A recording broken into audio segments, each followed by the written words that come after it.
नमस्कार मंडळी. तर गुड मॉर्निंग. छान अशी सकाळ झाली आहे.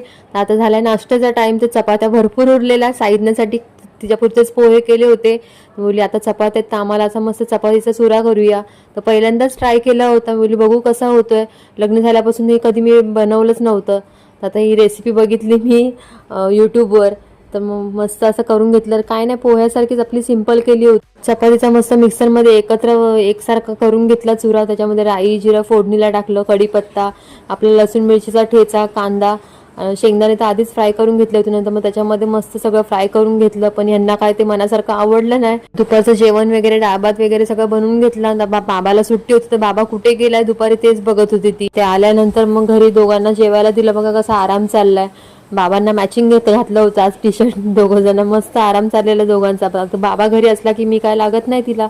मग संध्याकाळी मार्केटला गेलेली. मम्मी पण एवढी कोथिंबीरची जुडी घेऊन आलेली. एक्स्ट्राचं काम वाढलेलं.